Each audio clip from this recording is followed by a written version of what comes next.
शबरी के झूठे बेर।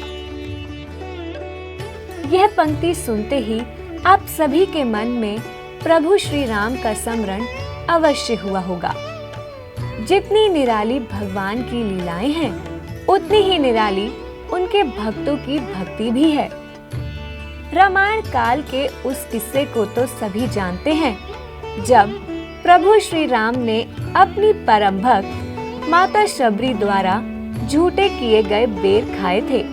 लेकिन क्या आप लोग यह जानते हैं कि माता शबरी कौन थी? क्या आपको पता है उनका वास्तविक नाम शबरी नहीं था? तो आखिर क्यों उनका नाम शबरी के नाम से विख्यात है? चलिए जानते हैं इन सभी प्रश्नों के उत्तर माता शबरी के जीवन चरित्र के विषय में। शबरी, जिनका वास्तविक नाम श्रमणा था, उनका दिल अत्यंत कोमल था। वह एक आदिवासी भीलों के मुखिया की पुत्री थी। श्रमणा का विवाह एक भील कुमार से तय हुआ था। विवाह से पहले आदिवासियों की प्रथा अनुसार कई 100 पशु बलि के लिए लाए गए, जिन्हें देख श्रमणा बड़ी आहत हुई। उनके मन में एक ही विचार था कि कैसे वो इन निर्दोष जानवरों को बचा सके। इसी विचार के साथ शबरी यानी श्रमणा विवाह से एक दिन पूर्व भाग गई और दंडकारण्य वन में पहुंच गई। दंडकारण्य में मातंग ऋषि तपस्या किया करते थे। श्रमणा उनकी सेवा तो करना चाहती थी, लेकिन उन्हें इस बात का भय था कहीं वह भील समुदाय से होने के कारण इस सेवा से वंचित ना हो जाएं। इसलिए वे सुबह सुबह ऋषियों के उठने से पहले ही उनके आश्रम से नदी तक का रास्ता साफ कर देती थी।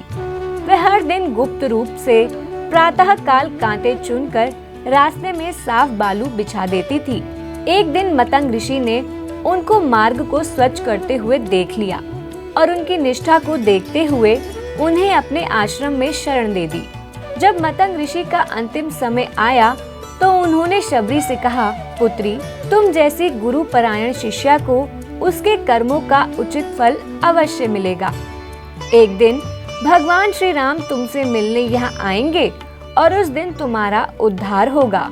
उसी दिन से शबरी हर रोज प्रातः उठकर सुंदर सुंदर फूलों से अपना आश्रम सजाती और मीठे बेर तोड़कर लाती और भगवान श्री राम की प्रतीक्षा करती रहती।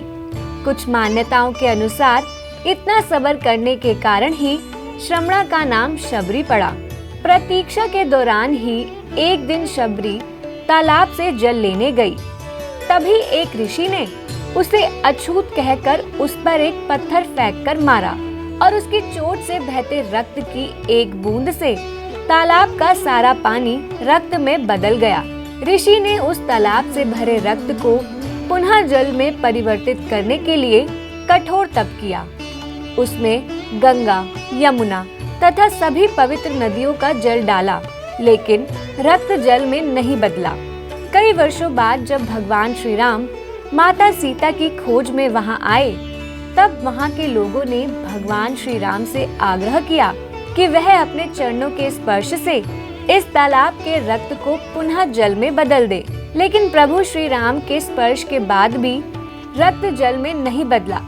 जब श्री राम को तालाब के इतिहास के विषय में ज्ञात हुआ, तब उन्होंने शबरी से मिलने की इच्छा व्यक्त की। जब शबरी को पता चला कि 2 सुंदर युवक उन्हें ढूंढ रहे हैं, वह समझ गई कि उनके प्रभु श्री राम आ गए हैं। वृद्ध शबरी भागती हुई अपने प्रभु राम के पास पहुंची। जैसे ही शबरी के पैरों की धूल तालाब में जाती है, वैसे ही तालाब का सारा रक्त जल में परिवर्तित हो जाता है।